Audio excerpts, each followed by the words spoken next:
നമസ്കാരം. 9ാം ക്ലാസ്സിലെ എല്ലാ കുഞ്ഞുങ്ങൾക്കും ഇൻഫോമിററിലേക്ക് സ്വാഗതം.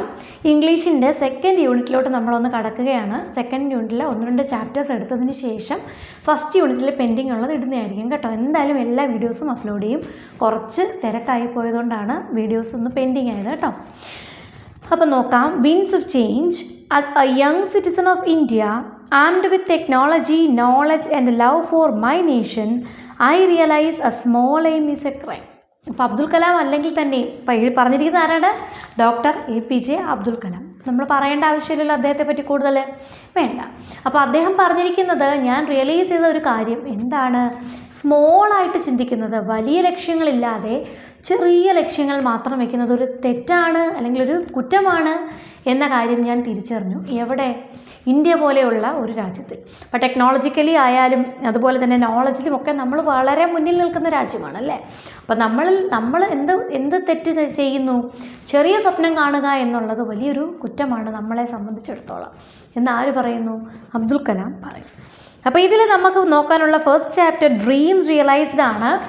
ആരുടേതാണ്? എഴുതിയിരിക്കുന്നത് ആരാണ്? മഹാദേവ് ദേശായി ആണ്. ആരാണ് Mahadev Desai?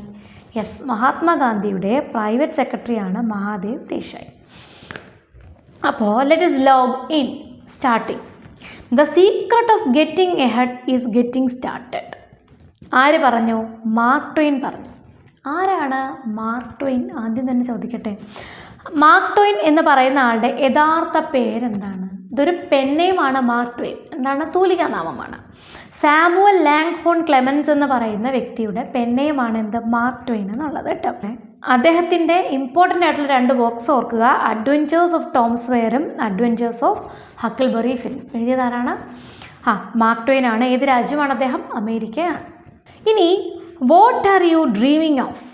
Dreaming of my dreams. അപ്പോൾ അമ്മ വന്ന് കുട്ടി എന്തോ ഇങ്ങനെ ചിന്തിച്ചിരിക്കുന്നു. എന്ത് ചോദിക്കുന്നു? നീ എന്ത് സ്വപ്നം കണ്ടിരിക്കുകയാണ്? എന്താണ്? എൻ്റെ സ്വപ്നങ്ങളെ പറ്റിയാണ് ഞാൻ സ്വപ്നം കാണുന്നത്. We have different dreams and desires that help us achieve success and fulfillment in life, don't we? Now take a look at the pictures. അപ്പം നമ്മൾക്ക് പലർക്കും എന്തുണ്ട്? പലതരത്തിലുള്ള ഡ്രീംസും ഡിസയേഴ്സും ഒക്കെ ഉണ്ട്. അതാണ് നമ്മളെ സക്സസ്സിലേക്ക് നയിക്കുന്നത് അല്ലേ. അതുപോലെ നമ്മുടെ ജീവിതത്തിൻ്റെ ഫുൾഫിൽമെൻറ്റും ഒക്കെ ഈ സ്വപ്നങ്ങളിലൂടെയാണ് നടക്കുന്നത് അല്ലേ. അപ്പോൾ അതാ ഈ പിക്ചേഴ്സ് നോക്കുക. എന്താണ്? എന്ത് സ്വപ്നം കാണുന്നു? എൻ്റെ സ്വപ്നങ്ങളെ പറ്റി സ്വപ്നം കാണുന്നു. What does the mother ask her daughter? എന്താ ചോദിക്കുന്നത്? The mother ask her daughter what she is dreaming of. അടുത്തത്, what is the girls reply? എന്താണ്? Her reply is she is dreaming of her dreams. Does the girl refer to the dreams she had while sleeping? Justify your response. എന്താണ്? അപ്പം ആ കുട്ടി പറയുന്നത് ഏത് സ്വപ്നത്തെ പറ്റിയാ? ഉറങ്ങുമ്പോൾ ഉള്ള സ്വപ്നത്തെ പറ്റിയാണോ? അബ്ദുൽ കലാം സർ പറഞ്ഞിട്ടുള്ള ഒരു വാക്കാണ്, നിങ്ങൾ ഉറങ്ങുമ്പോൾ കാണുന്നതല്ല നിങ്ങളുടെ എന്ത് സ്വപ്നം, നിങ്ങളെ ഉറങ്ങാൻ സമ്മതിക്കാത്തതായിരിക്കണം നിങ്ങളുടെ സ്വപ്നം അല്ലെങ്കിൽ നിങ്ങളുടെ എയിം എന്ന് പറഞ്ഞിട്ടുണ്ട്. ഇവിടെയും അങ്ങനെയാണ്. എന്താണ്? നിങ്ങൾക്ക് തോന്നുന്നുണ്ടോ കുട്ടി ഉറങ്ങിക്കൊണ്ടാണോ അത് പറയുന്നത്? അല്ല, ഉറങ്ങിക്കൊണ്ടല്ലോ, അല്ല. അടുത്തത്, do you have such dreams? നിങ്ങൾക്കുണ്ടോ അങ്ങനത്തെ ഡ്രീംസ് വല്ലതും? Yes. Have you ever thought about your dream career? നിങ്ങളുടെ ഡ്രീം കരിയറിനെ പറ്റി നിങ്ങൾ എപ്പോഴെങ്കിലും ചിന്തിച്ചിട്ടുണ്ടോ? Yes, I have thought about becoming a what? എന്ത് ബിക്കം ആവണം നിങ്ങൾക്ക്? ടീച്ചറാണ്, പൈലറ്റാണ്, എനിക്ക് ആസ്ട്രോനട്ട് ആവണം, എനിക്ക് ഡോക്ടർ ആവണം, എഞ്ചിനീയർ ആവണം, ഫാമർ ആവണം, എനിക്ക് പ്ലാന്റർ ആവണം. എല്ലാം നല്ല പ്രൊഫഷൻസ് തന്നെയാണ് കേട്ടോ. നമ്മൾ ഏത് പ്രൊഫഷൻ സെലക്ട് ചെയ്യുന്നോ അതിൽ നന്നായിരിക്കുക. Now think of your career choices and note them down. ഇനി നിങ്ങൾക്ക് എന്തൊക്കെ ആകണം, എന്തൊക്കെയാണ് നിങ്ങളുടെ ചോയ്സ്? അപ്പോൾ നമ്മൾക്ക് ഒരു ഒറ്റ ചോയ്സിൽ നിൽക്കുന്നവരായിരിക്കില്ല, വേറെ 1-2 ചോയ്സും കൂടി ഉണ്ടാവും അല്ലേ. Tell the class about your dream career and how you wish to accomplish it. അപ്പോൾ ക്ലാസ്സിൽ നിങ്ങളുടെ ഡ്രീം കരിയറിനെ പറ്റി പറയുക, നിങ്ങൾ എങ്ങനെയാണ് അത് അക്കംപ്ലിഷ് ചെയ്യാൻ പോകുന്നതെന്നും കൂടി പറഞ്ഞേക്കാം. അപ്പോൾ എന്താണ്? Doctor, teacher, pilot, planter, soldier, police, banker, ഇഷ്ടംപോലെ ജോലികളുണ്ട്. നിങ്ങൾക്ക് ഇഷ്ടമുള്ള നിങ്ങൾക്ക് എഴുതാം. Most people dream of A safe and secure life അല്ലേ. നമുക്ക് എല്ലാവർക്കും എന്താ വേണ്ടുന്നത്? ഒരു സെക്യൂർ ആയിട്ടുള്ളൊരു ലൈഫ് വേണം അല്ലേ, ഒരു സേഫ് ആയിട്ടുള്ള ലൈഫ് വേണം. However, there are some who dedicate their lives to the service of others. പക്ഷേ ചിലർക്ക് എന്താണ്? പണ്ടേ സർവീസാണ് ആഗ്രഹം എന്നുള്ളവരുണ്ടല്ലേ. For them, individual preferences are insignificant. Can you name a few who strove for a common cause? അപ്പോൾ എന്താണ്, മറ്റുള്ളവർക്ക് വേണ്ടി, അതായത് എൻ്റെ പ്രശ്നങ്ങൾ അല്ലെങ്കിൽ എൻ്റെ ആവശ്യങ്ങൾ എന്ന് പറയുന്നതല്ല ഇമ്പോർട്ടൻറ്റ് എന്ന് കരുതുന്ന ഒരുപാട് പേര് നമ്മുടെ നാട്ടിലുണ്ട്. നമ്മുടെ നാട്ടിലെന്നല്ല, ഈ ഭൂമിയിൽ ഒട്ടുമിക്ക സ്ഥലങ്ങളിൽ നമുക്ക് അങ്ങനെയുള്ളവരെ കാണാൻ സാധിക്കും. അപ്പോൾ അങ്ങനെയുള്ള കുറച്ച് പേരെ പറ്റി നിങ്ങൾക്ക് പറയാമോ? അപ്പോൾ കുറേ പേരുടെ പേര് നമുക്ക് പറയാം. ഇപ്പം നെൽസൺ മണ്ടേല നിങ്ങൾക്ക് തന്നിട്ടുണ്ട്, ബാബ ആംതെ പറയാം, മദർ തെരേസ പറയാം, മഹാത്മാഗാന്ധി പറയാം, ഇഷ്ടംപോലെ ആൾക്കാരുടെ പേര് പറയാം. നിങ്ങൾക്ക് കുറച്ച് പേരുടെ സെലക്ട് ചെയ്യാം. അപ്പോൾ ഞാനിവിടെ ഒരു 3 പേരെ പേര് തരുന്നുണ്ട്. ഇപ്പം നെൽസൺ മണ്ടേല ഓൾറെഡി തന്നിട്ടുണ്ട്. ആരാണ് നെൽസൺ മണ്ടേല? ഏത് രാജ്യമാണ്? Yes, south ആഫ്രിക്കയാണ്. എന്തിനെതിരെ? റേസിസത്തിനെതിരെ, ഇൻഇക്വാളിറ്റിക്കെതിരെയൊക്കെ പോരാടി എന്തും വേണമെന്ന് എന്താണ് എന്തിനു വേണ്ടി സമരം ചെയ്ത ആളാണ്? ഫ്രീഡത്തിന് വേണ്ടിയും റേസിസത്തിനെതിരെയും ഇൻഇക്വാളിറ്റിക്കെതിരെയും ഒക്കെ സൗത്ത് ആഫ്രിക്കയിൽ പോരാടിയ ആളാണ് ആര്? Nelson Mandela. ബാബ ആംതെ, ആരാണ് ബാബ ആംതെ? ഏത് രാജ്യം? ഇന്ത്യ. സ്ഥലം എവിടെയാണ്? മഹാരാഷ്ട്ര. ഇപ്പോഴത്തെ മഹാരാഷ്ട്ര. നേരത്തെ അതിന് വേറെ എന്താണ് ബ്രിട്ടീഷ് സ്ഥലങ്ങൾ വേറെയായിരുന്നു പേരുകൾ. ഇപ്പോൾ മഹാരാഷ്ട്രയിലാണ് ആ സ്ഥലം. എന്താണ്, എന്തിനു വേണ്ടിയാണ് അദ്ദേഹം പോരാടിയത്? കൂടുതലും ലെപ്രസി, കുഷ്ഠരോഗികൾക്ക് വേണ്ടിയിട്ട് എന്താണ് അവർ പരിചരിച്ചുകൊണ്ടാണ് അദ്ദേഹം മെയിനായിട്ടും ശ്രദ്ധ നേടിയത് കേട്ടോ. Work for the rehabilitation and empowerment of people suffering from leprosy. ഇനി മദർ തെരേസ, അറിയാത്ത ആരുമില്ലല്ലോ. മദർ തെരേസ യഥാർത്ഥ പേര് ആഗ്നസ് ഗോൺജെ ബൊയാജു. എന്താണ് ആഗ്നസ് ഗോൺജെ ബൊയാജു? സ്ഥലം ഏതാണ്? അൽബേനിയ, യൂഗോസ്ലവിയ എന്ന് നമ്മൾ പറയും. ഏതാണ് സ്ഥാപിച്ചത്? Missionaries of charity. എവിടെയാണ്? കൊൽക്കത്തയിൽ സ്ഥാപിച്ചതാണ് കേട്ടോ, മദർ തെരേസ. പിന്നെ ഗാന്ധിജിയെ പറ്റിയൊന്നും പറയണ്ടല്ലോ, ഇപ്പോൾ പറയാൻ പോകുന്നതൊക്കെ ഗാന്ധിജിയെ പറ്റി തന്നെയാണ് കേട്ടോ. അപ്പോൾ let us read and reflect. നമുക്ക് ചാപ്റ്ററിലോട്ട് കിടക്കാം. Gandhiji was passionate about achieving independence for our motherland. He spared no effort for this. Here is an account of Gandhiji's tour of England, during which he explains his idea of a free India. read on. Mahatma Gandhi എന്താണ് നമ്മുടെ നാടിന് സ്വാതന്ത്ര്യം നേടിത്തരാനുള്ള പ്രയത്നത്തിലായിരുന്നു അല്ലേ. അതിനുവേണ്ടി ഭയങ്കരമായിട്ട് എന്ത് ചെയ്തിട്ടില്ല അദ്ദേഹം? മറ്റുള്ളവർക്കെതിരെ അവരെയൊക്കെ പോരാടുക എന്നുള്ളതായിരുന്നില്ല, അദ്ദേഹം അഹിംസയിലായിരുന്നു അല്ലേ. അപ്പോൾ അദ്ദേഹത്തിൻ്റെ ഒരു യാത്ര എവിടേക്കുള്ള? ഇംഗ്ലണ്ടിലേക്കുള്ള ഒരു യാത്രയെ പറ്റിയിട്ട് അവിടെ അദ്ദേഹം ഇന്ത്യയുടെ സ്വാതന്ത്ര്യത്തെ പറ്റി ഞാൻ എങ്ങനെയൊക്കെയാണ് ഞാൻ നോക്കിക്കാണുന്നത്, അല്ലെങ്കിൽ എൻ്റെ ആഗ്രഹങ്ങൾ എങ്ങനെയാണ്, എൻ്റെ പ്രവൃത്തികൾ എങ്ങനെയാണ് എന്നുള്ളതൊക്കെ പറയുന്നുണ്ട്. അതിനെപ്പറ്റി അദ്ദേഹത്തിൻ്റെ പ്രൈവറ്റ് സെക്രട്ടറി ആയിട്ടുള്ള മഹാദേവ് ദേശായി എഴുതിയിരിക്കുന്ന അദ്ദേഹത്തിൻ്റെ ഗാന്ധിജിയുടെ എക്സ്പീരിയൻസിൽ നിന്നുള്ള, അല്ലെങ്കിൽ ഗാന്ധിജിയുടെ വാക്കുകളാണ് ഇവിടെ പറയുന്നത്. എവിടെ നിന്ന് എടുത്തതാണ് എന്നിവിടെ കൃത്യമായി പറയുന്നുണ്ട്. എവിടെ നിന്നാണ്? Excerpts from the nation's voice, a collection of Gandhiji's speeches and Mahadev Deshai's accounts of Mahatma Gandhi's journey to England. എന്താണ് ദി നേഷൻസ് വോയിസ് എന്ന് പറയുന്നത്? മഹാത്മാഗാന്ധിജിയുടെ സ്പീച്ചുകളും അതുപോലെ തന്നെ മഹാദേവ് ദേശായി മഹാത്മാഗാന്ധിയുടെ കൂടെ നടക്കുന്ന ആളാണ്. അപ്പോൾ അദ്ദേഹത്തിന് ഗാന്ധിജിയെ പറ്റിയിട്ടുള്ള, അല്ലെങ്കിൽ അദ്ദേഹം ഗാന്ധിജിയോടൊപ്പം ഇംഗ്ലണ്ടിലൊക്കെ പോയ സമയത്തുണ്ടായിരുന്ന എക്സ്പീരിയൻസും ഒക്കെയാണ് ഇതിനകത്ത് പറഞ്ഞിട്ടുള്ളത് കേട്ടോ. അപ്പോൾ ഡ്രീംസ് റിയലൈസ്ഡ് നോക്കിയേ. During his visit to England, Gandhiji attended many meetings that were organized to honor him. അപ്പം അദ്ദേഹം എങ്ങോട്ടേക്ക് യാത്ര ചെയ്യുകയാണ്? മഹാത്മാഗാന്ധി ഇംഗ്ലണ്ടിലേക്ക് യാത്ര ചെയ്യുന്നു. അപ്പോൾ അവിടെ അദ്ദേഹത്തിന് ഒരുപാട് പേര് എന്ത് ചെയ്തിരുന്നു? അദ്ദേഹത്തിന് ഒരുപാട് പേര് അദ്ദേഹത്തെ കുറേ മീറ്റിങ്ങിനേക്കൊക്കെ വിളിച്ചിരുന്നു. അദ്ദേഹത്തിന് വേണ്ടി കുറേ മീറ്റിങ്സ് ഓർഗനൈസ് ചെയ്തിട്ടുണ്ടായിരുന്നു. The students of France organized a reception for the spiritual ambassador of India. ഇനി ഫ്രാൻസിലെ കുറേ സ്റ്റുഡൻസ് ഉണ്ട്, അവരെന്ത് സംഘടിപ്പിച്ചിരുന്നു? ഒരു റിസപ്ഷൻ, ഒരു സ്വീകരണം സംഘടിപ്പിച്ചിരുന്നു. ആർക്ക് വേണ്ടി? ഇന്ത്യയുടെ സ്പിരിച്വൽ അംബാസഡറിന്, ആത്മീയ നേതാവ് അല്ലെങ്കിൽ ആത്മീയ പ്രതിനിധിക്ക് ഒരു സ്വീകരണം അവരും സംഘടിപ്പിച്ചിരുന്നു. They welcomed him as one bringing light to the exploitation blinded west and acting as a healing balm to the war weary Europe. അപ്പോൾ അവർ അദ്ദേഹത്തെ എങ്ങനെയാണ് വെൽക്കം ചെയ്തത്? അദ്ദേഹം എന്തുകൊണ്ട് വരികയാണ്? ലൈറ്റും കൊണ്ട് വരികയാണ്. എവിടേക്ക്? ഈ ചൂഷണത്താൽ പൊതിഞ്ഞ വെസ്റ്റിന് ലൈറ്റുമായിട്ട് വന്നിരിക്കുകയാണ് അദ്ദേഹം. And acting as a healing balm, അദ്ദേഹം എന്തുപോലെ മുറിവുണക്കുന്ന ഒരു ബാം പോലെ, എന്തിൻ്റെ?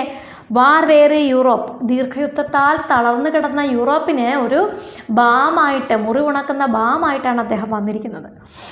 In his reply, Gandhiji addressed them as friends and fellow students. അപ്പം അദ്ദേഹം റിപ്ലൈ സ്പീച്ച് ചെയ്യുമ്പോൾ അവരെ എങ്ങനെയാണ് വിളിച്ചത്? ഫ്രണ്ട്സ് ആൻഡ് ഫെലോ സ്റ്റുഡൻസ് എന്നാണ് വിളിച്ചത്. Since I visited France as a student to see the exhibition at Paris in 1890, I have learned something of the traditions of your country and of the teachings of Rousseau and Victor Hugo. അപ്പോൾ അദ്ദേഹം ഇവിടെ വന്നിട്ടുണ്ട്. ഏത് വർഷം? 1890 ഞാനിവിടെ വന്നിരുന്നു. എന്തിനാണ്? Visit ചെയ്യാനാണ് വന്നതല്ലേ, ഒരു എക്സിബിഷന് വേണ്ടിയിട്ട്. ഞാനൊരു സ്റ്റുഡൻ്റായിരുന്നു, അപ്പോൾ ഇവിടുത്തെ ഒരു എക്സിബിഷൻ വിസിറ്റ് ചെയ്യാനായിട്ടാണ് വന്നത്. അപ്പോൾ അങ്ങനെ ഞാൻ ഇവിടുത്തെ ട്രഡീഷൻസിനെ പറ്റി പഠിച്ചു. അതുപോലെ റൂസോയെയും വിക്ടർ ഹ്യൂഗോയും ഒക്കെ പറ്റി ഞാനിവിടെ വന്ന് പഠിച്ചു. ആരാണ് റൂസോ? റൂസോ ആരാണ്? റൂസോ എഴുത്തുകാരനാണ്, തത്വചിന്തകനാണ് അല്ലേ. സോഷ്യൽ കോൺട്രാക്റ്റ് ഒക്കെ എഴുതിയിരുന്ന ആളാണ് റൂസോ. അതുപോലെ തന്നെ വിക്ടർ ഹ്യൂഗോ ആരാണ്? റൈറ്ററായിരുന്നു, ലോയറായിരുന്നു. ഏതു രാജ്യമാണ്? ഫ്രാൻസ് ആണ്. റൂസോ എവിടെയാണ്? ജനീവ, സ്വിറ്റ്സർലൻഡ് കേട്ടോ. Now, on my entering upon my mission, my very difficult mission in India, I heartens me to find a welcome from you. അപ്പം ഞാൻ എങ്ങോട്ടേക്കാണ് ഇപ്പോൾ വന്നിരിക്കുന്നത്? എൻ്റെ മിഷന് വേണ്ടി. എൻ്റെ മിഷൻ എന്താണ്? ഇന്ത്യക്ക് വേണ്ടിയുള്ളതാണ് എൻ്റെ മിഷൻ. വളരെ ഡിഫിക്കൽട്ടാണ് ഇന്ത്യയിലെ എൻ്റെ മിഷൻ എന്ന് പറയുന്നത്. അപ്പോൾ എനിക്ക് ധൈര്യം തരുന്നു, അല്ലെങ്കിൽ എന്നെ ആവേശഭരിതനാക്കുന്നത് എന്താണ്? നിങ്ങളുടെ ഈ ഒരു സ്വീകരണമാണ്. മക്കളെ, ഇടയ്ക്കൊരു കാര്യം പറയട്ടെ, നമ്മുടെ വീഡിയോയ്ക്ക് ലൈക്ക് കുറവാണ്. നിങ്ങൾക്ക് ഇഷ്ടമാകാത്തത് കൊണ്ടാണ് ലൈക്ക് ചെയ്യാത്തതെങ്കിൽ ഓക്കെ, ഇഷ്ടമായിട്ടും ലൈക്ക് ചെയ്യാതിരിക്കല്ലേ, ഒന്ന് ലൈക്ക് ചെയ്തേക്കുക, കൂട്ടുകാർക്കൊന്ന് ഷെയർ ചെയ്ത് കൊടുക്കുക, ചാനൽ സബ്സ്ക്രൈബ് ചെയ്യാൻ മറക്കരുത്, താഴെ കമൻറ്റ് ചെയ്യണം കേട്ടോ. He expounded the message of non violence to the youth. അപ്പം അദ്ദേഹത്തിൻ്റെ മെത്തേഡ് എന്താണ്? എല്ലാവർക്കും അറിയാം, അഹിംസ, നോൺ വയലൻസ് ആണ് അല്ലേ. ഒന്നും ഹിംസിക്കരുത്, ഒന്നിനെയും ഉപദ്രവിച്ചുകൊണ്ടോ സമരങ്ങൾ ചെയ്തോ പ്രക്ഷോഭങ്ങൾ നടത്തിയോ ഒന്നുമല്ല അദ്ദേഹം ഒന്നും ആവശ്യപ്പെട്ടിരുന്നത്. യാതൊരു വിധത്തിലുള്ള പ്രശ്നങ്ങളിലും പോകാതെ അഹിംസയിലോടുകൂടിയാണ് അദ്ദേഹം സമരങ്ങളൊക്കെ ചെയ്തത് കേട്ടോ. അപ്പോൾ അത് അദ്ദേഹം ഇവർക്ക് പറഞ്ഞു കൊടുത്തു. He explain that non violence was no weapon of the weak but the strongest. എന്താണ്? വളരെ വീക്കായിട്ടുള്ള ആൾക്കാരുടെ വെപ്പണാണോ? നോൺ വയലൻസ് അല്ല, സ്ട്രോങ്ങസ്റ്റ് ആയിട്ടുള്ളതാണ്. That strength was not mere strength of muscle. ആ സ്ട്രെങ്ത് എന്ന് പറഞ്ഞാൽ വെറും മസിൽ സ്ട്രെങ്ത് അല്ല. To a non violent man strength of muscle is not necessary. ഒരു നോൺ വയലൻ്റ് ആയിട്ടുള്ള ആൾക്ക് മസിൽ സ്ട്രെങ്ത് അത്ര അത്യാവശ്യമല്ല. But a strong heart is N absolute necessity. പക്ഷേ ഒരു സ്ട്രോങ് ആയിട്ടുള്ള ഹാർട്ട് എന്ന് പറയുന്നത് അത്യാവശ്യമായ ഒന്നാണ്. To kill and to be killed in fighting an enemy are acts of bravery. കൊല്ലുക അല്ലെങ്കിൽ എന്താണ്? വധിക്കപ്പെടുക എന്ന് പറയുന്നത് എന്താണ്? ധീരത തന്നെയാണല്ലേ. But to stand the blows of your adversaries and not to retaliate is a greater form of bravery. പക്ഷേ എന്താണ്? എതിരാളികളുടെ മുന്നിൽ അല്ലെ അവരുടെ സ്ഥാനത്ത് നിന്ന് ചിന്തിച്ചുകൊണ്ട് അല്ലെങ്കിൽ അവരുടെ ഭാഗത്ത് നിന്നുകൊണ്ട് പക വീട്ടുക, അവരോടൊപ്പം നിന്നുകൊണ്ട് തന്നെ പക വീട്ടുക എന്ന് പറയുന്നത് ഒരു പ്രത്യേകതരം ബ്രേവറിയാണ്. എന്ത് ബ്രേവറിയാ? അത് എന്താണ്? ഈ ധീരതയെക്കാട്ടിയും അപ്പുറത്താണത് എന്ന് പറയുന്നു. That is precisely what India has been training herself for. അതാണ് കൃത്യമായും എന്തു ചെയ്യുന്നത്? ഇന്ത്യ അവൾക്ക് വേണ്ടി ചെയ്യുന്നത് ആ ഒരു കാര്യമാണ്. എതിരാളികളെ ഓടിച്ച് തുരത്തി വിടുകയാണല്ല, എതിരാളികൾ അവിടെ ഉണ്ട്. എന്നിലും അവരെ നിർത്തിക്കൊണ്ട് തന്നെ എന്താണ്? അവർക്കെതിരെ പ്രക്ഷോഭങ്ങൾ ഉണ്ടാക്കാതെ അല്ലെങ്കിൽ അവർക്കെതിരെ എന്താണ് ഭയങ്കരമായി പോരാടാതെ അവരെ കൂടെ നിന്നുകൊണ്ട് തന്നെ അവരെ അവിടെ നിർത്തിക്കൊണ്ട് തന്നെ പ്രതികരിക്കുന്നു, ചെറിയ രീതിയിൽ പ്രതികരിക്കുന്നു. അത് പക്ഷേ വളരെ സ്ട്രോങ് ആയ ഒരു മെത്തേഡിലൂടെയാണ് എന്നുള്ളത്. അതാണ് ഇപ്പോൾ ഇന്ത്യ കൃത്യമായും ചെയ്യുന്നത്. In one of his speeches, he brought out the relation between education and non-violence. അദ്ദേഹത്തിൻ്റെ ഒരു സ്പീച്ചിൽ, അവിടെ പോയി ഒരൊറ്റ സ്പീച്ചല്ല, ഒരുപാട് സ്പീച്ചുകൾ ചെയ്യുന്നുണ്ട്. അതിലൊരു സ്പീച്ചിൽ അദ്ദേഹം എന്ത് പറയുന്നുണ്ട്? എന്താണ് വിദ്യാഭ്യാസത്തിൻ്റെയും അതുപോലെ അഹിംസയും തമ്മിലുള്ള ബന്ധം എന്ന് പറയുന്നു. He said, real education consists not in packing the brain with the facts and figures, not in passing examinations by reading numerous books, but in developing character. എന്ത് പറയുന്നു? യഥാർത്ഥമായ വിദ്യാഭ്യാസം എന്ന് പറയുന്നത് കുറേ ഫാക്ട്സൊക്കെ നമ്മുടെ ബ്രെയിനിലേക്ക് ഇങ്ങനെ തിരികെ കയറ്റുന്നതോ അല്ലെങ്കിൽ എന്താണ് എക്സാമൊക്കെ ഭയങ്കരമായി എഴുതി ന്യൂമറസ് ബുക്സൊക്കെ വായിച്ച് പാസ്സാകുന്നതോ ഒന്നുമല്ല. പക്ഷേ എന്താണ് വിദ്യാഭ്യാസത്തിൻ്റെ ആത്യന്തികമായ ലക്ഷ്യമെന്ന് പറയുന്നത്? ക്യാരക്ടർ ഡെവലപ്മെൻറ്റ് തന്നെയാണ് എന്ന് അദ്ദേഹം പറയുന്നുണ്ട്. I can say that if you explore the possibilities of non-violence, you will find that without character, it will prove a profitless study. അപ്പോൾ നിങ്ങൾക്ക് നോൺ വയലൻസിൻ്റെ ഒരു പോസിബിലിറ്റീസ് അത് നിങ്ങൾക്ക് എക്സ്പ്ലോർ ചെയ്യാൻ സാധിക്കുമെങ്കിൽ നിങ്ങൾക്ക് എന്ത് മനസ്സിലാകും? ക്യാരക്ടർ ഒന്നും നിങ്ങൾക്ക് ഒരു വിത്തൗട്ട് ക്യാരക്ടർ, ഒരു പേഴ്സണിന് ഒരു ക്യാരക്ടർ ഇല്ലെങ്കിൽ ഇറ്റ് വിൽ പ്രൂവ് പ്രോഫിറ്റ്ലെസ് സ്റ്റഡി. നമ്മൾ പഠിച്ചിട്ട് നല്ലൊരു ക്യാരക്ടർ ഫോം ചെയ്യാൻ പറ്റിയില്ലെങ്കിൽ നമ്മുടെ പഠനം കൊണ്ട് എന്തെങ്കിലും ഗുണമുണ്ടോ? ഇല്ല. In a movement such as we are conducting in India, we need the intellectual sympathy of the whole world. അപ്പം ഞങ്ങൾ എന്ത് ചെയ്യുന്നുണ്ട്? ഇന്ത്യയിൽ പലതരത്തിലുള്ള മൂവ്മെൻറ്റ്സ് നടത്തുന്നുണ്ട് അല്ലേ? അതുപോലെ ഒരു മൂവ്മെൻറ്റ് നടത്തണമെങ്കിൽ നമ്മൾക്ക് എന്തും ചെയ്യണം? നമ്മുടെ ഈ ലോകത്തിൻ്റെ ഇൻ്റലക്ച്വലായിട്ടുള്ള സിമ്പതി ഞങ്ങൾക്ക് വേണം. Scores of letters came to Gandhiji daily from all parts of Britain and the continent, welcoming him and expressing sympathy for his mission. കണ്ടോ, ഒരുപാട് കത്തുകളാണ് ഗാന്ധിജിക്ക് വരുന്നത്. എവിടെ നിന്നാണ്? യൂറോപ്പിൻ്റെ തന്നെ പല ഭാഗത്തു നിന്നും വരുന്നുണ്ട്. അതിൽ എന്ത് കാണിക്കുന്നു? സിമ്പതി കാണിക്കുന്നു. അദ്ദേഹത്തിൻ്റെ മിഷന് സിമ്പതി കാണിക്കുന്നു. അതുപോലെ തന്നെ അദ്ദേഹത്തിൻ്റെ മിഷനെ സ്വാഗതം ചെയ്യുന്നതായിട്ടുള്ള കത്തുകളാണ്. Old friends who knew him years ago as a young student turned up to see him, and all the English friends, including civil servants, made a point of renewing the friendship. അപ്പോൾ അദ്ദേഹത്തിന് പല പഴയ സുഹൃത്തുക്കളുണ്ട് ബ്രിട്ടനിൽ അല്ലേ? അദ്ദേഹം അവിടെയൊക്കെ പഠിച്ച ആളല്ലേ? അപ്പോൾ അവർ എന്ത് ചെയ്യുന്നുണ്ട്? സ്റ്റുഡൻ്റായിട്ട് അദ്ദേഹം വന്നിരുന്ന സമയത്ത് അദ്ദേഹത്തെ അറിയാവുന്ന ആൾക്കാരൊക്കെ വീണ്ടും അദ്ദേഹത്തെ കാണാൻ ആഗ്രഹിക്കുന്നു. അതുപോലെ തന്നെ അതിൽ ആരൊക്കെയുണ്ട്? സിവിൽ സർവൻസ് വരെ ഉണ്ട്. ഇംഗ്ലണ്ടിലെ സിവിൽ സർവൻസും അതിലുണ്ട്. അവരൊക്കെ എന്ത് ആഗ്രഹിക്കുന്നു? അദ്ദേഹത്തിൻ്റെ ഫ്രണ്ട്ഷിപ്പ് ഒന്ന് റിന്യൂ ചെയ്യണമെന്ന് ആഗ്രഹിക്കുന്നു. Even celebrities who had heard about him were eager to meet him in person. അപ്പോൾ സെലിബ്രിറ്റീസ് പോലും അദ്ദേഹത്തെ പറ്റി അറിയുന്ന സെലിബ്രിറ്റീസ് പോലും അദ്ദേഹത്തെ നേരിട്ട് കാണാൻ ആഗ്രഹിക്കുന്നു. Perhaps few would believe that when Gandhiji was told that mister Charlie Chaplin would like to see him, he innocently asked who that distinguished person was. അപ്പോൾ ഗാന്ധിജി അദ്ദേഹത്തെ ആർക്ക് കാണണമെന്ന്? ചാർലി ചാപ്ലിന് കാണണമെന്ന് ആഗ്രഹം പറഞ്ഞപ്പോൾ അദ്ദേഹം ഇന്നസെൻ്റായിട്ട് ചോദിച്ചൊരു ചോദ്യമാണ്, ആ മഹത് വ്യക്തി ആരാണ്? But as soon as he was told that Mr. Chaplin came from the people and lived for the people and that he had made millions laugh, he agreed to meet him. എന്താണ്? ഗാന്ധിജിയോട് എന്ത് പറഞ്ഞു? Charlie Chaplin ആരാണെന്ന് പറഞ്ഞു? ജനങ്ങൾക്കിടയിൽ നിന്നും വന്ന ആളാണ്, ജനങ്ങൾക്ക് വേണ്ടി നിലകൊള്ളുന്ന ആളാണ്, മില്യൺസ് പീപ്പിളിനെ ചിരിപ്പിക്കുന്ന ആളാണ് എന്നൊക്കെ പറഞ്ഞപ്പോൾ ഗാന്ധിജി എന്ത് പറഞ്ഞു? എന്നാൽ അദ്ദേഹത്തെ കാണാമെന്ന് എഗ്രി ചെയ്തു. Chaplin had evidently heard of Gandhiji's spinning wheel, and the very first question he asked was why Gandhiji was against machinery. എന്താണ്? അദ്ദേഹത്തിന് ചർക്കയുണ്ട്, സ്പിന്നിങ് വീൽ ഉണ്ടെന്ന് അറിയാം അല്ലേ? അത് അറിയാവുന്ന ആരാണ്? ചാപ്ലിൻ ചോദിച്ച ചോദ്യമാണ്, എന്തുകൊണ്ടാണ് താങ്കൾ മെഷീനറിയെ എതിർക്കുന്നത്? The question delighted Gandhiji, who explain to him in detail why the 6 months unemployment of the whole peasant population of India made it important for him to restore them. അപ്പോൾ ആ ക്വസ്റ്റ്യന് ആൻസറായിട്ട് ഗാന്ധിജി എന്ത് പറയുന്നു? അദ്ദേഹത്തിന് ആ ക്വസ്റ്റ്യൻ വളരെ ഇഷ്ടപ്പെട്ടു. എന്നിട്ട് എന്ത് പറഞ്ഞു? Who explain to him in detail why the 6 months unemployment of the whole peasant population in India made it important for him to restore them. 6 മാസക്കാലമായിട്ട് അവിടുത്തെ പെസൻസ് ആയിട്ടുള്ള ആൾക്കാർ, പെസൻസ് എന്താണ്? ആ കർഷകരായിട്ടുള്ള ആൾക്കാർ എന്ത് ചെയ്യുകയായിരുന്നു? അൺഎംപ്ലോയ്മെൻറ്റിലായിരുന്നു. അപ്പോൾ അതുകൊണ്ടാണ് അദ്ദേഹത്തിന് ഈ ചർക്കയോട് അല്ലെങ്കിൽ സ്പിന്നിങ് വീലിനോട് ഇത്രത്തോളം താല്പര്യം വരുന്നത്. മെഷീനറി വരുമ്പോൾ ഇവരുടെ ജോലിയാണ് ഇല്ലാതാകുന്നത് അല്ലേ? അതുകൊണ്ടാണ് അതിന് കൂടുതൽ താല്പര്യം പ്രകടിപ്പിക്കുന്നത്. Gandhiji said in cloth and food every nation should be self contained. വസ്ത്രത്തിനാണെങ്കിലും ഭക്ഷണത്തിനാണെങ്കിലും എല്ലാ രാജ്യവും എന്താണ്? അവരുടേതായ രീതിയിൽ ഇതിനെല്ലാം സ്വയം പര്യാപ്തരായിരിക്കണം. എന്ന് വെച്ചാൽ എന്താണ്? നമ്മുടെ നാട്ടിലേക്ക് വേണ്ടുന്ന വസ്ത്രമായാലും ആഹാരമായാലും നമ്മൾ തന്നെ ഉണ്ടാക്കണം. We were self contained and want to be so again. ഞങ്ങൾ എങ്ങനെയുള്ള രാജ്യമാണ്? ഞങ്ങൾക്ക് പരുത്തി തന്നെ ഇന്ത്യയിലാണ് ഏറ്റവും കൂടുതൽ പരുത്തി ഉൽപ്പാദിപ്പിക്കുന്നത് അല്ലേ?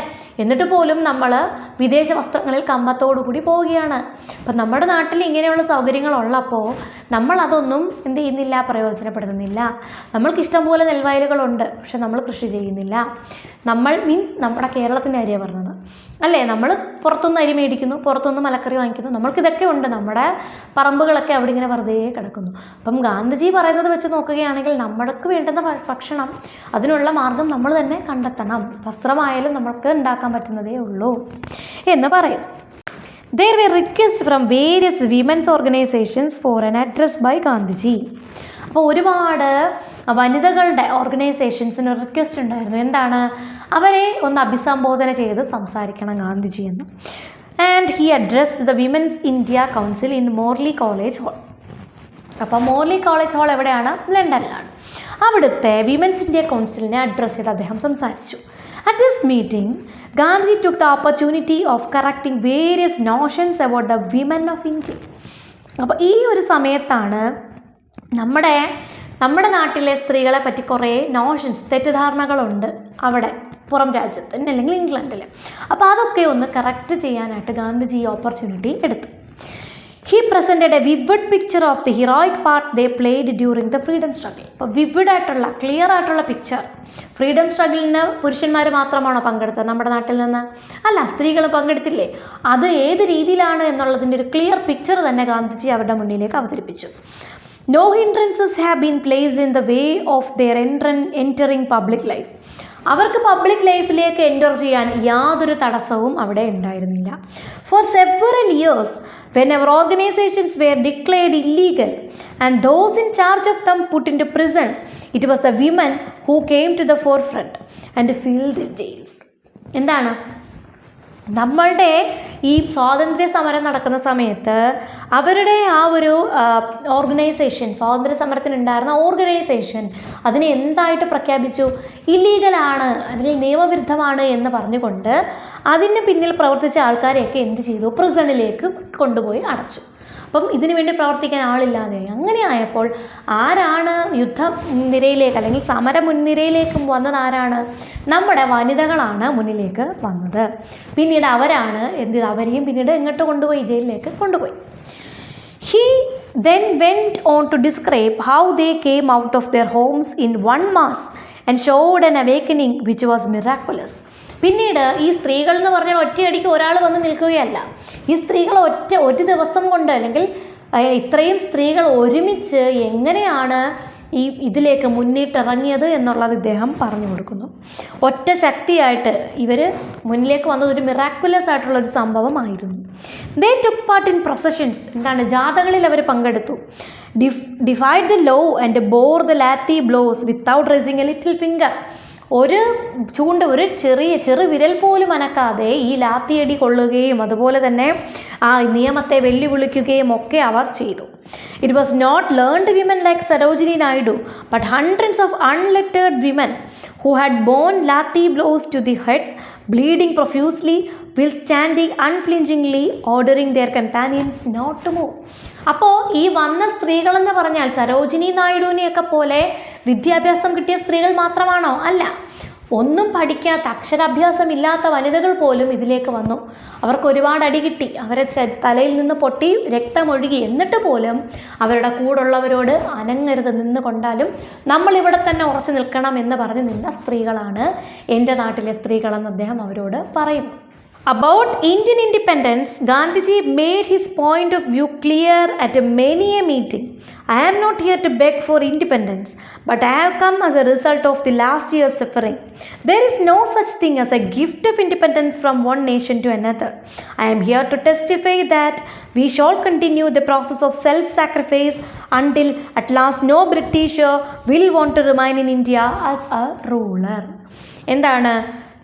Indian independence, about an Indian independence. Indian ഇൻഡിപെൻഡൻസിനെ പറ്റി ഗാന്ധിജി എന്ത് പറയുന്നു?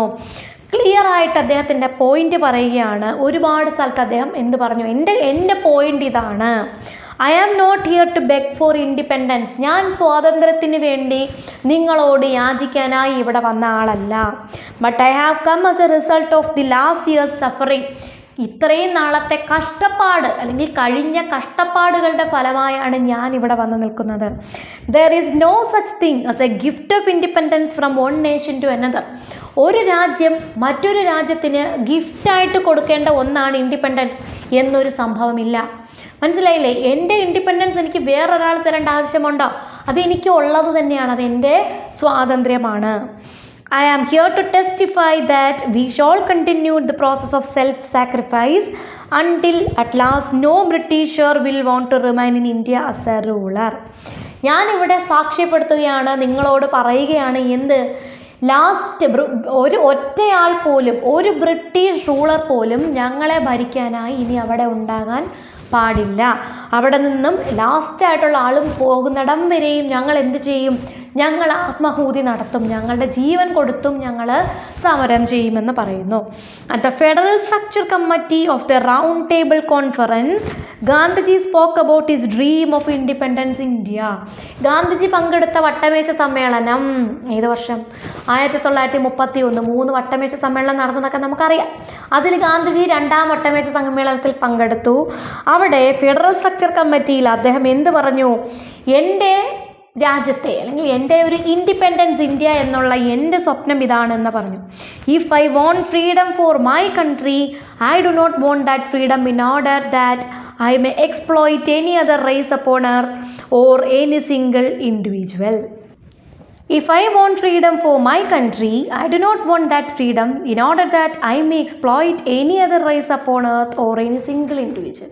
അപ്പോൾ എന്താ പറയുന്നത്? എനിക്ക് എൻ്റെ രാജ്യത്തിന് വേണ്ടി എന്ത് വേണം? സ്വാതന്ത്ര്യം വേണം. അല്ലാതെ ഞാൻ ഈ ഭൂമിയിലെ വേറെ ഏതെങ്കിലും ഒരു ആൾക്കാരെ ചൂഷണം ചെയ്യാനോ ഏതെങ്കിലും ഒരു വർഗത്തെ ചൂഷണം ചെയ്യാനോ ഒക്കെയാണ് എന്നുണ്ടെങ്കിൽ എനിക്ക് സ്വാതന്ത്ര്യം വേണ്ട. പക്ഷേ എനിക്ക് വേണ്ടുന്നത് എന്താണ്? എൻ്റെ രാജ്യത്തിനാണ് ഫ്രീഡം വേണ്ടുന്നത്, അത് മറ്റുള്ളവരെ ചൂഷണം ചെയ്യാനുള്ളത് അല്ല എന്നൊരു ഇന്നർ മീനിങ്ങിലൂടെ പറയും. Thus Gandhiji, along with the other freedom fighters, persuaded the British rulers to give India her legitimate independence, which in his words was her birthright. അങ്ങനെ പലതരത്തിലുള്ള ഈ രീതിയിലുള്ള പ്രസംഗങ്ങളിലൂടെയും അഹിംസാപരമായ പ്രവർത്തികളിലൂടെയും ഒക്കെ ഇതുപോലെയുള്ള പ്രസംഗങ്ങളിലൂടെയും ഒക്കെയായി അദ്ദേഹം എന്ത് ചെയ്തു? ബ്രിട്ടീഷുകാരെ കൊണ്ട് എന്ത് പേടിപ്പിച്ചു? ഞങ്ങൾക്ക് നമ്മുടെ ഇന്ത്യ എന്ന രാജ്യത്തിന് അവളുടെ ജന്മാവകാശമായ ലെജിറ്റിമേറ്റ് ആയിട്ടുള്ള നിയമാനുസൃതമായിട്ടുള്ള സ്വാതന്ത്ര്യം അദ്ദേഹത്തിൻ്റെ പ്രവൃത്തികളിലൂടെ ഇന്ത്യക്ക് വാങ്ങിക്കൊടുത്തു. അദ്ദേഹം മാത്രമാണോ? അദ്ദേഹത്തോടൊപ്പം ആരുമുണ്ടായിരുന്നു? മറ്റ് ഫ്രീഡം ഫൈറ്റേഴ്സും ഉണ്ടായിരുന്നു. അവരൊക്കെ എന്തിനു പ്രേരിപ്പിച്ചു ബ്രിട്ടീഷുകാരെ? ഇന്ത്യക്ക് അവളുടെ നിയമാനുസൃതമായ ലെജിറ്റിമേറ്റ് ആയിട്ടുള്ള സ്വാതന്ത്ര്യം ലഭിക്കാൻ പ്രേരിപ്പിച്ചു. അത് അവളുടെ അവകാശമാണ്. അവിടെ പറഞ്ഞിരിക്കുന്നത് ഇന്ത്യയെ പറ്റിയാണ്. The dream of independence was accomplished by his inimitable method of unwavering non-violence and non-corporation. അപ്പം ഇത് എങ്ങനെ സാധ്യമായി? ഈ ഡ്രീം ഓഫ് ഇൻഡിപെൻഡൻസ് എങ്ങനെയാണ് സാധ്യമായത്? ബൈ ഹിസ് ഇനിമിറ്റബിൾ, അനുകരിക്കാനാകാത്ത method of unwavering non violence, പതറാത്ത അല്ലെങ്കിൽ ഇളകാത്ത അഹിംസയെ മുറുകെ പിടിച്ചുകൊണ്ട് ആർക്കും അനുകരിക്കാത്ത രീതിയിലുള്ള ഒരു അഹിംസ, പതറാത്ത അഹിംസയാണ് ആര് കയ്യിൽ പിടിച്ചിരുന്നത്? ഗാന്ധിജി. അതിലൂടെയാണ് അദ്ദേഹം എന്ത് സാധിച്ചെടുത്തത്? നമ്മുടെ സ്വാതന്ത്ര്യം എന്നുള്ള മഹത്തായ ഒരു കാര്യം അദ്ദേഹം സാധിപ്പിച്ചെടുത്തത്. എന്തിലൂടെയൊക്കെയാണ്? അഹിംസയിലൂടെയും നോൺ കോർപ്പറേഷനിലൂടെയുമാണ്. ഇത്രയേ ഉള്ളത്. അതെന്തിൽ നിന്നെടുത്തു? Excerpts from the nation's voice. നേരത്തെ പറഞ്ഞു, നേഷൻസ് വോയിസ് എന്ന് പറയുന്ന ഗാന്ധിജിയുടെ സ്പീച്ചുകളുടെ ഒരു കളക്ഷനും മഹാദേവ് ദേശായി എന്ത് ചെയ്തതാ? അദ്ദേഹത്തിൻ്റെ കൂടെ നടക്കുന്ന ആളല്ലേ, നോക്കി കണ്ട കുറേ കാര്യങ്ങളും ഒക്കെയാണ് അതിനകത്തുള്ളത്. അപ്പം എവിടേക്കുള്ള യാത്രയിലാണുള്ളത്? ഇത് ഇംഗ്ലണ്ടിലേക്കുള്ള യാത്രയിലാണിത് ഉള്ളത്. അപ്പോൾ മക്കളെ, ഇത്രയേ ഉള്ളൂ ഈ ഒരു ചാപ്റ്റർ. ഇത് നന്നായിട്ട് വായിക്കുക, മനസ്സിലാവുന്നത് തന്നെയേ ഉള്ളൂ. ക്വസ്റ്റ്യൻസസ് പുറകെ ഇടാൻ നോക്കാം. ദി ടോയ്ലറ്റ് എന്നുള്ള ചാപ്റ്ററിനും കൂടി റിക്വസ്റ്റ് ഉണ്ട്. അപ്പോൾ അതുകൂടി എടുത്തതിന് ശേഷമായിരിക്കും ചിലപ്പോൾ നോട്ട്സ് നൽകുക കേട്ടോ. അപ്പോൾ എന്തായാലും നല്ല മിടുക്കരായിട്ട് പഠിക്കുക. വീഡിയോ ഇഷ്ടപ്പെട്ടാൽ ഒന്ന് ലൈക്ക് ചെയ്തേക്കാം. Thank you and all the best.